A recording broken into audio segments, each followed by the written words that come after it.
start off actually by thanking some of the speakers from the last meeting who I think rather unintentionally supported many of the messages I've actually been here promoting for weeks. For instance, Nathan Fay, who has spoken at many of these meetings, encouraged everyone at home to read between the lines and use their common sense. I'm sure you all noticed that the board started last meeting by saying they would no longer discuss any of the accusations of harassment and bigotry because now there's lawsuits and legal action involved. Like Nathan said, I hope you all read between the lines on that one because innocent people don't refuse to talk about things because it might get them in more trouble. So I also want to thank Gabe Brakey for not only sharing his personal experience with how 709 treated his son, but for also saying that when an accusation is brought forward, it needs to be investigated. I agree completely. That's what we've been up here saying for the past 3 months. And while I'm genuinely delighted, I really am, I'm delighted Gabe's foster son had a great experience at Grundy, just like I'm delighted my own son has had an incredible experience in the Morton school districts. His teachers and administration have been nothing but wonderful and supportive. But I want every kid to have that same experience. I assume Gabe wants every kid to have that same experience. I assume all of you want every kid to have that same experience. So when kids tell us that's not happening, why don't you want to make sure that they all get that same experience?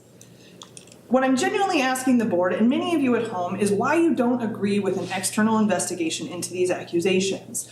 What possible negative outcomes do you see? I'm genuinely asking. Because either you're right, and there's no civil rights violations, there's no bigotry, there's no racism, and I'm going to be thrilled. I genuinely will. I will be so glad that the students of 709 have a nurturing environment to learn in and that we don't have to change anything.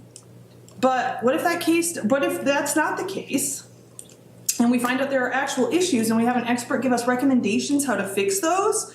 We are making a better school environment for our kids. So what's the downside? Either we find out everything fine and we don't need to do anything, or we have a safer school environment for all the kids.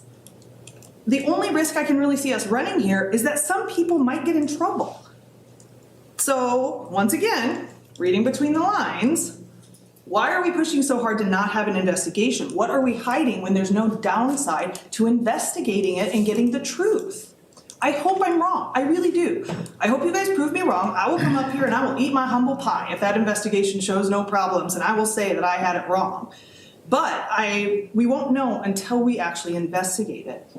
In case it hasn't become obvious from my speeches over the last couple months, one of my biggest frustrations with this board has not only been what I see as not very effective, but also a complete lack of transparency. We're now going 4 months where this board, in my mind, has really only accomplished 3 things.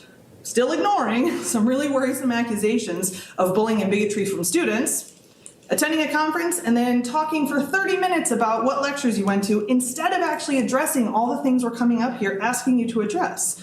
And third, throwing away $1.6 million of taxpayer money. Hold up, did she just say that? $1.6 million? Yeah, I did. So regardless of where you at home may stand on the whole minority children's rights topic, you gotta be a little upset that the board threw away $1.6 million of your taxpayer money, and you probably have no idea because they've done a really good job of trying to bury that story. So I am still meeting with a couple sources, and I'm going to make a video all about this, explaining what happened.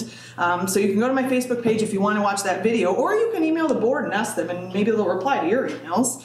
And if you're wondering why you never saw the news stories on that, you're going to have to ask some people like, I don't know, Emily and Scott Walker, who keep Waller, who keep deleting any post that anyone puts on the Morton Heights Problem and Solutions page.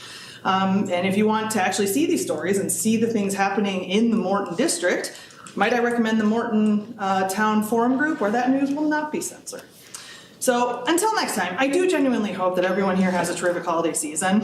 I'm going to continue to pray that God touches the board's hearts to finally do the right thing. And yeah, I pray, because guess what? I'm a Christian too, which is how I know I can quote Jesus. Let the little children come to me. Do not hinder them, for the kingdom of heaven belongs to such as these, even the kids that are black and gay. Happy holidays.